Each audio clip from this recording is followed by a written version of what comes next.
नमस्ते दोस्तों। स्वागत है आप सबका हिंदी साहित्य वाटिका में। आइए सुनते हैं डॉक्टर शरद सिंह जी द्वारा लिखी कहानी बंद घड़ी। दोस्तों, हर चीज़ एक समय बाद पुरानी और बेकार हो जाती है। नए की इस आंधी में चीज़ें ही नहीं, पुराने लोग और माता पिता भी बोझ लगने लगते हैं। पुरानी गलियां वीरान दिखती हैं और पुराना घर भी तंग लगने लगता है।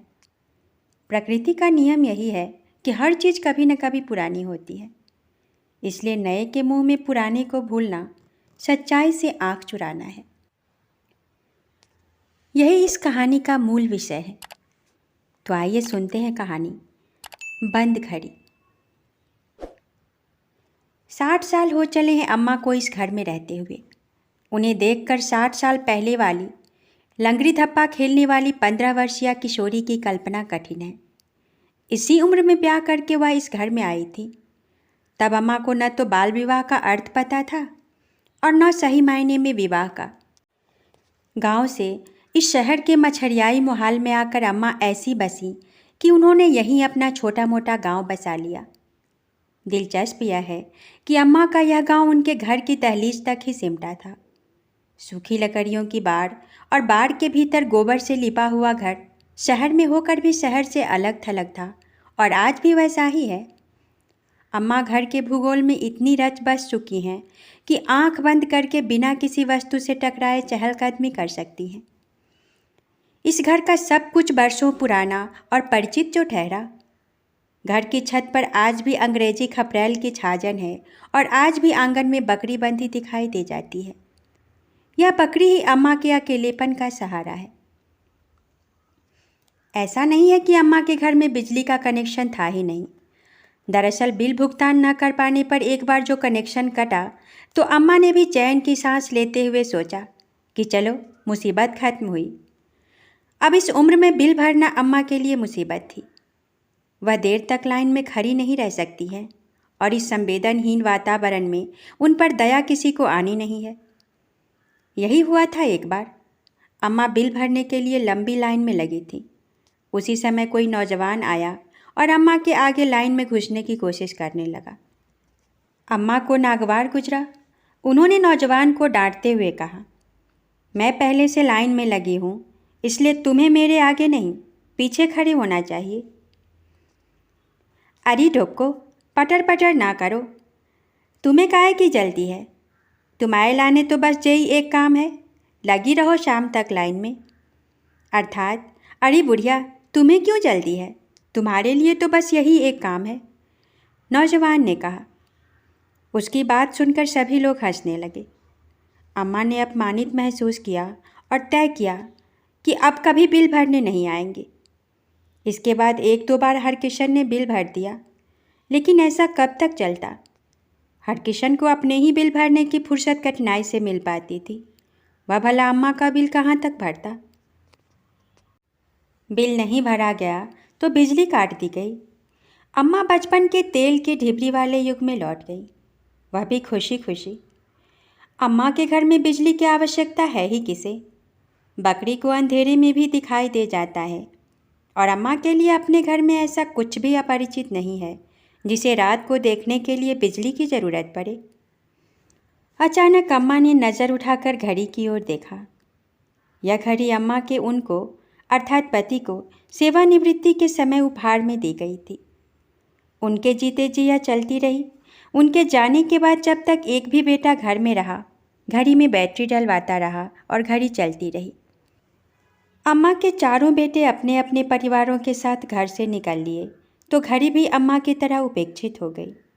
एक दिन हरकिशन ने ही टोका था, अम्मा या तो घड़ी में नए सेल डलवा लो या फिर इसके पुराने सेल निकाल कर फेंक दो, वरना घड़ी खराब हो जाएगी। तुम ही निकाल दो बेटा, जब तक दीवार पर टंगी है खराब क्यों हो? वे ऊपर से देखेंगे तो कहेंगे कि बुढ़िया हमारी घड़ी भी ठीक से नहीं रख सकी। ऊपर जाकर उनको क्या जवाब दूंगी? अम्मा बोल उठी थी। तुम भी अजूबा हो अम्मा। हरकिशन हंस पड़ा और उसने बंद घड़ी से चुके हुए पुराने सेल निकाल कर फेंक दिए थे। इसके बाद से घड़ी बिना सेल के दीवार पर ऐसी लटकी रही जैसे किसी इंसान का दिल निकालकर उसकी धक धक बंद कर दी गई हो और उसे खूंटे पर लटका दिया गया हो, एकदम बेजान, न टिक टिक न टुक टुक। घड़ी की ओर देखना अम्मा की आदत में शामिल नहीं है। सूरज निकलने डूबने से ही समय का अंदाज़ा लगा लेती हैं। बादलों वाला मौसम होने पर रोशनी की चमक उनके लिए घड़ी का काम करती है। अम्मा के कमरे में लगी दीवार घड़ी न जाने कब से बंद पड़ी थी। वह तो अभी बंद ही रहती, लेकिन कल ही अम्मा ने किराने वाले की दुकान से सेल डलवा कर घड़ी चालू कराई है। उनके बेटे हल्के ने एक पोस्ट कार्ड में अपनी रेलगाड़ी के आने का समय जो लिख भेजा था। अम्मा का मन तो हो रहा था कि हल्के की बीवी को परघाने के लिए रेलवे स्टेशन जा पहुँचे, लेकिन इस डर से नहीं गई कि कहीं हल्के को बुरा न लग जाए। ले देकर हल्के ही है जो कभी कभी उनकी खोज खबर लेता है, वरना अम्मा के बाकी बेटे तो अपने अपने परिवार के साथ दूसरे शहरों में ऐसे जा बसे कि पलटकर अम्मा की सुध भी ना ली। फिर भी पता नहीं क्यों अम्मा को भरोसा है कि उनके मरने पर उन्हें कांधा देने उनके सभी बेटे जरूर आएंगे। एक बार अम्मा बीमार पड़ी। उस समय भी अम्मा को लगा कि उनके सभी बेटे उनकी बीमारी का समाचार सुनकर दौड़े चले आएंगे। अम्मा ने पड़ोस में रहने वाले हरकिशन से लिखवाकर अपने चारों बेटों के नाम चिट्ठियां डलवा दी। हरकिशन और उसकी पत्नी की सेवा से अम्मा ठीक भी हो गई, लेकिन उनका एक भी बेटा वहाँ नहीं आया। हल्के आया भी तो उनके ठीक होने के एक हफ्ता भर बाद उसने दफ्तर में बहुत काम होने का बहाना बनाया, जिसे अम्मा ने भोलेपन में सच मान लिया और खुश हो गई कि चलो देर से ही सही आया तो। यद्यपि हल्के की बीवी साथ नहीं आई थी, वह विवाह के बाद इस घर से हल्के के साथ जो गई तो फिर पलटकर कभी नहीं आई। अब तो 2 बच्चों की माँ बन चुकी है। अम्मा ने हल्के के बच्चों को आज तक नहीं देखा है, इसीलिए अम्मा आज बार बार खिल उठती थी कि आज हल्के सपरिवार आ रहा है। यही तो हल्के ने अपनी चिट्ठी में लिखा था। वह चिट्ठी अम्मा ने हरकिशन से पढ़वाई थी। हरकिशन वैसे है तो कलेक्ट्रेट में चपरासी, लेकिन 10वीं तक पढ़ा हुआ है। हरकिशन की पत्नी 8वीं फेल है, लेकिन चिट्ठी पत्री वह भी 5 लेती है। लेकिन हल्के की चिट्ठी में कभी कभी ऐसे शब्द होते हैं जिनका अर्थ हरकिशन ही बता पाता है, उसकी पत्नी नहीं। हरकिशन का कहना है कि वे शब्द अंग्रेजी के होते हैं। अब अम्मा के लिए तो सब बराबर है। अम्मा जब पढ़ना चाहती थीं तब उनके मन में गुड्डे गुड़ियों की शादी के द्वारा शादी की ललक जगा दी गई। अच्छे अच्छे कपड़े गहने सब की तरह उन्हें भी आकर्षित करते थे, और शादी होने पर यह सब उन्हें मिलता, इसलिए अम्मा को शादी करने में भला क्या आपत्ति हो सकती थी। 15 की आयु में अम्मा का विवाह किया जाए या न किया जाए, यह बात जिन्हें समझनी चाहिए थी उन्होंने नहीं समझी। अम्मा ने होश संभाला तो घर गृहस्थी की उलझनों के बीच बीमार सास और गुस्सैल ससुर के अलावा अम्मा को 2 जेठ, 3 देवर और 2 नंदे मिली। बेटों के जन्म लेने के बाद अम्मा यह सोचकर खुश हो लेती थी कि उनके बेटे बुढ़ापे का सहारा बनेंगे। जो 4 अक्षर वह नहीं पढ़ सकी उसे पढ़कर बेटे उन्हें सुनाया करेंगे। बेटों का ब्याह हुआ तो अम्मा की यही आशा पोते पोतियों पर केंद्रित हो गई। अम्मा ने न जाने कितने सपने बुने थे, पहले अपने बेटों के लिए और बाद में पोते पोतियों के लिए। अम्मा का भरा पूरा परिवार समय के बहाव में कैसे बिखरता चला गया, यह अम्मा के लिए अबूझ ही रहा। अंत में इस घर में शेष बची तो अम्मा और उनकी बकरी। अम्मा की बकरी जब सिर उठाकर में में करती तो अम्मा को वह सहेली सी लगती। अम्मा उससे मन की सारी बातें कह दिया करती, और कहती भी किससे। बेटे जब अम्मा के नाम 100-200 के मनी ऑर्डर भेजते तो अम्मा बकरी के लिए पत्तियों का खर्चा पहले ही अलग कर देती। उनका खुद का काम 2 रोटी और आधी कटोरी सब्जी में चल जाता। जिंदा रहने के लिए इतना ही तो चाहिए था। बुढ़ापे की यही खूबी होती है कि वह भूख कम कर देती है, ज़रूरतों को घटा देती है। फिर भी पता नहीं क्यों अम्मा की बड़ी बहू ने जल भून कर कहा था, अम्मा तुम्हारे पेट का कोठा भर भर के मैं तंग आ गई हूँ। यह भले ही 10-15 साल पहले की बात है, लेकिन अम्मा की भूख कम हुए तो इससे भी अधिक वर्ष गुजर चुके थे। उनके अर्थात उनके पति के जाने के बाद से ही अम्मा की भूख आधी रह गई थी। 6 रोटियां खाने वाली अम्मा 3 रोटियां खाकर हाथ खींच लेती थी। लेकिन बड़ी बहू को तो अम्मा का पेट कोठा ही दिखाई देता रहा, जब तक कि वह इस घर से अलग होकर अपने पति सहित दूसरे शहर में जा नहीं बसी। दूसरी बहू को वह मोहल्ला पसंद नहीं आया जहां अम्मा रहती थी। वह जितने दिनों रही यही सोचकर शर्मिंदा होती रही कि उसकी किसी सहेली ने यहाँ उसे देख लिया तो क्या होगा। उसने अपने माता पिता को बहुत कोसा कि लड़का तो अच्छा चुना, लेकिन सास भी सही चुनते ताकि साथ चलते हिचक ना होती। तीसरे बेटे को बचपन से ही अपने परिवेश से चिढ़ थी। पहले वह पढ़ने के बहाने घर से दूर छात्रावास गया, फिर पढ़ाई पूरी होते ही नौकरी के बहाने घर से हमेशा के लिए दूर भाग गया। चौथा बेटा हल के साथ नहीं रहा तो उसने अम्मा को छोड़ा भी नहीं। चिट्ठी पत्री करता, साल 6 माह में 10-15 मिनट के लिए आकर मिल जाता। अम्मा अभिभूत हो उठती। उन्हें लगता कि यूँ तो चारों बेटे खर्चे के लिए पैसे भेजकर कर्तव्य पूरा करते हैं, लेकिन छोटा सयाना है जो कभी कभार चेहरा दिखा जाता है। एक माँ के लिए इतना भी कम नहीं है। अम्मा घड़ी की ओर देखती सोच रही थी कि हल्के की गाड़ी आ गई होगी कि नहीं, कि बकरी खुरखुरा कर उठ खड़ी हुई। अम्मा ने बकरी की ओर देखा, तभी उनकी दृष्टि अहाते के फाटक पर गई, जिसे खोलकर हल्के भीतर आ रहा था। उनका मन खुशी से नाच उठा। अगले ही पल आघात लगा। हल्के अकेला था, साथ में उसकी बीवी व बच्चे नहीं थे। सफारी सूट पहने बाबू साहब दिख रहे हल्के ने अम्मा के पैर छुए। अब इसे पैर छूना ही कहा जाएगा, वरना हल्के ने अम्मा के पैर के पंजे नहीं बल्कि घुटने छूकर काम चलाया था। अम्मा के दिल से सच्चे आशीर्वचन फूट पड़े और उन्होंने हल्के को सीने से लगा लिया। हालांकि 4.5 फुट की अम्मा 5.25 फुट हल्के के सीने तक ही आती है, लेकिन माँ का दिल किसी भी ऊंचाई से ऊंचा होता है। कुछ देर बाद अम्मा ने पूछा, बहू और बच्चे क्यों नहीं आए?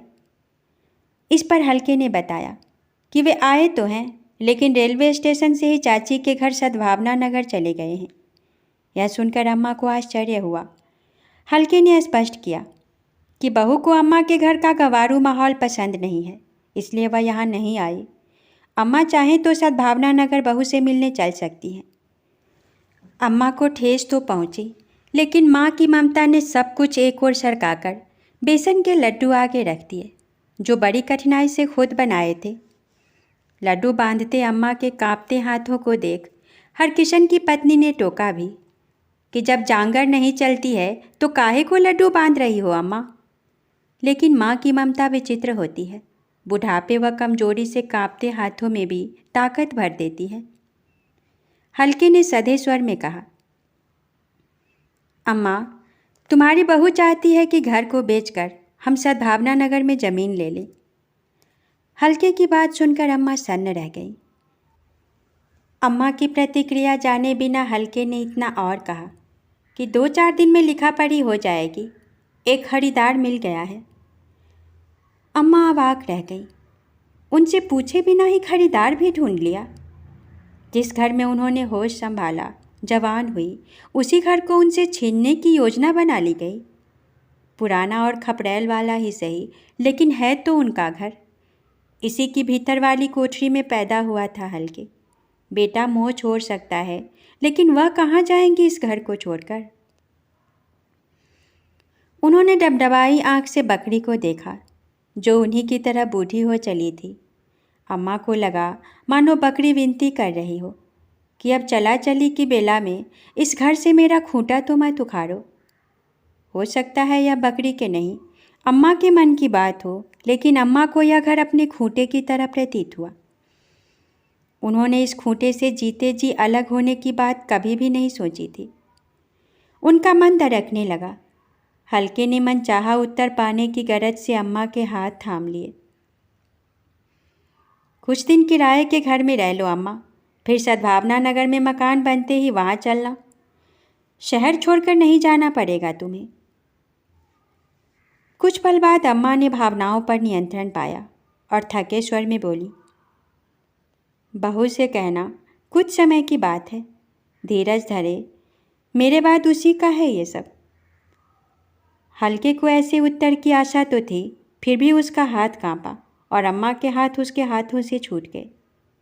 लेकिन अम्मा,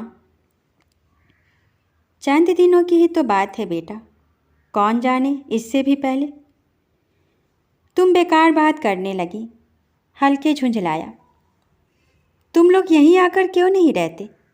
इतना बड़ा घर है, ठीक करा लो, अम्मा ने कहा। ये मोहल्ला गंदा व पुराना है, नई कॉलोनियों में अच्छा रहता है, हल्के ने तर्क दिया। क्या सब पुराना गंदा होता है बेटा? ज़रा सोचो, जब तुम्हारे बच्चे बड़े होंगे तब तक तुम्हारी वो नई कॉलोनी पुरानी हो चुकी होगी। तुम्हारे बच्चों को भी वह गंदा लगेगा। अम्मा, तुमसे तो बात करना फिजूल है। हल्के जाने को उठ खड़ा हुआ।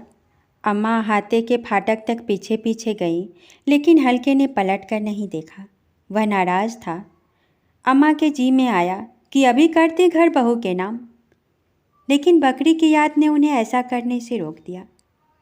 अम्मा को पता है कि घर बेचने के बाद उन्हें बहू के साथ उसके घर में रहना होगा और बहू के घर में उनकी पुरानी वस्तुओं, परंपराओं और संस्कारों की तरह इस बकरी के लिए भी जगह नहीं होगी। अम्मा भी क्या करें?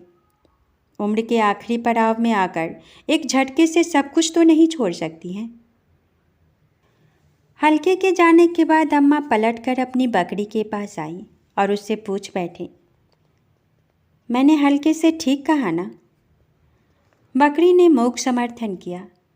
इसके बाद अम्मा ने अपने कमरे में पहुंचकर दीवार से घड़ी उतारी और उसके सेल उतारकर अलग फेंक दिए। अब अम्मा को घड़ी देखकर किसी की प्रतीक्षा नहीं करनी थी। जिसे आना था उसके लिए अम्मा को घड़ी देखने की ज़रूरत नहीं थी। धन्यवाद। आशा है कि यह कहानी आप लोगों को पसंद आई होगी। इस कहानी और वीडियो के संबंध में अपने विचार ज़रूर भेजिएगा। और हाँ, यदि इस चैनल पर आप नए हैं तो कृपया हमारे चैनल को सब्सक्राइब ज़रूर कीजिएगा। शुक्रिया।